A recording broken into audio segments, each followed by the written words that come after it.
सभी को नमस्कार।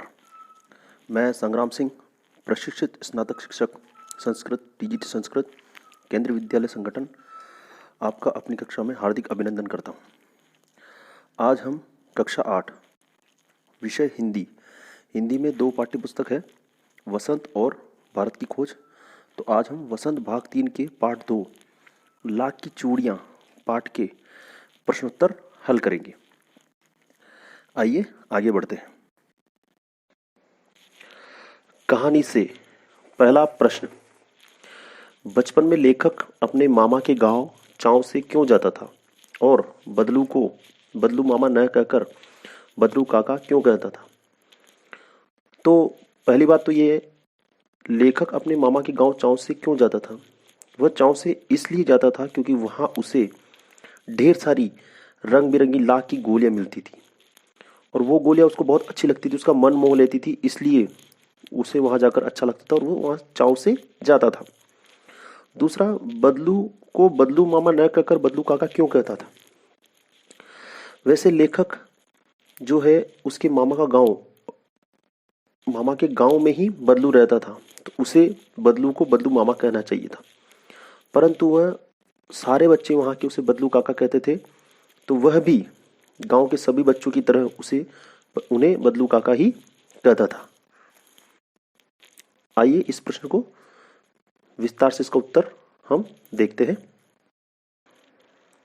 तो ये पहले प्रश्न का उत्तर आपके समक्ष है। इसको अच्छे से पढ़िए, अच्छे से समझिए, और ऐसा नहीं है कि जो मैंने लिख दिया है यही इसका फाइनल आंसर है।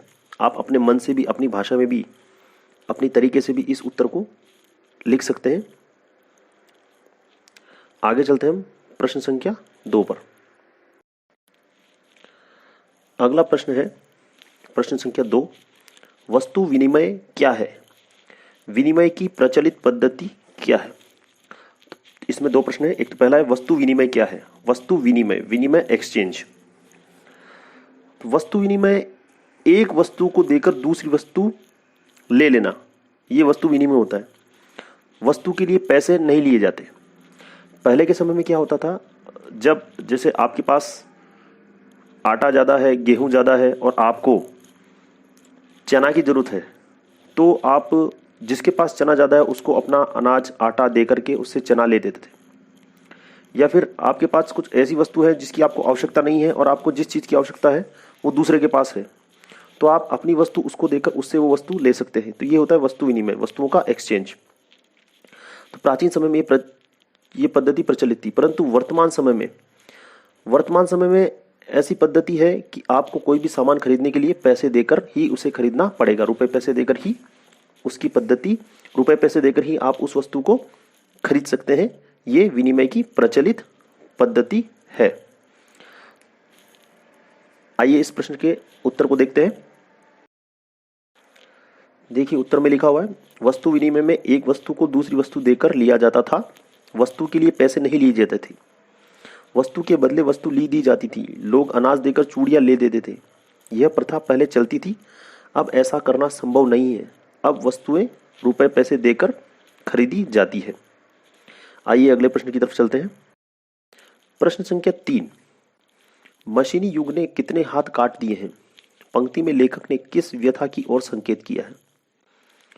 तो इस पंक्ति में लेखक ने इस व्यथा की ओर संकेत किया है कि मशीनों के आगमन के साथ, मशीनें जब आई, मशीनें आने से कारीगरों का काम धंधा छिन गया है। पहले एक ही काम को करने के लिए बहुत सारे मजदूरों की, कारीगरों की जरूरत होती थी, परंतु मशीनों के द्वारा वो कार्य एक व्यक्ति ही कर लेता है। तो इससे क्या हुआ है, जो बचे हुए मजदूर हैं वो लोग बेरोजगार हो गए हैं और एक मशीन ही कई आदमियों का काम खत्म कर देती है।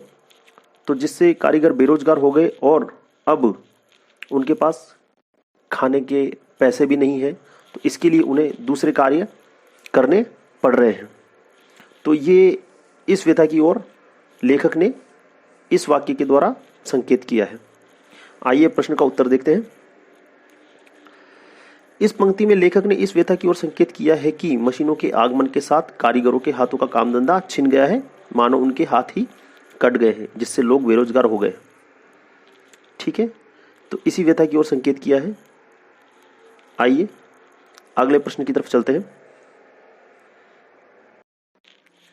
प्रश्न संख्या 4, बदलू के मन में ऐसी कौन सी व्यथा थी जो लेखक से छिपी न रह सकी?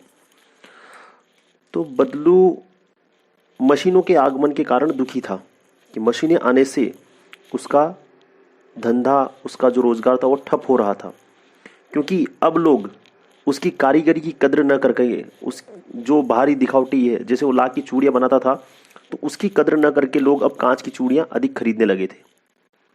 तो लेखक को बदलू की ये व्यथा लेखक देख पा रहा था, लेखक से छिपी नहीं रह सकी।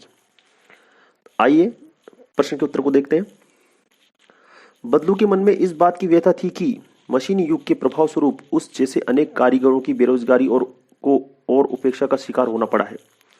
अब लोग कारीगरी की कद्र न करके दिखावटी चमक पर अधिक ध्यान देते हैं। बदलू के मन की यही व्यथा लेखक से छिपी न रह सकी।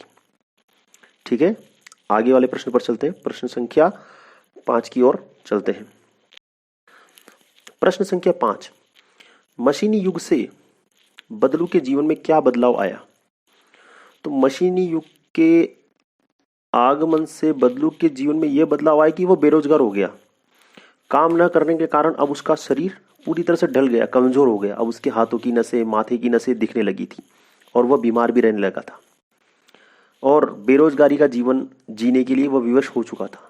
पहले तो उसकी लाख की चूड़ियां लोगों को खूब पसंद आती थी, तो उसकी खूब कमाई भी हो जाती थी, परंतु अब वो नहीं बिकने के कारण, लोगों का ध्यान कांच की चूड़ी पर अधिक होने के कारण वह बेरोजगारी का जीवन जीने के लिए मजबूर हो रहा था। तो आइए इस प्रश्न के उत्तर को देखते हैं। मशीनी युग से बदलू के जीवन में यह बदलाव आया कि वह बेरोजगार हो गया। काम न करने से उसका शरीर भी ढल गया। उसके हाथों और माथे की नसें उभर आई। अब वह बीमार रहने लगा। इसी के साथ इस पाठ के सारे प्रश्न उत्तर हमने देख लिए। अगर आपको कोई समस्या हो तो आप मुझसे संपर्क कर सकते हैं। धन्यवाद एवं शुभ दिन।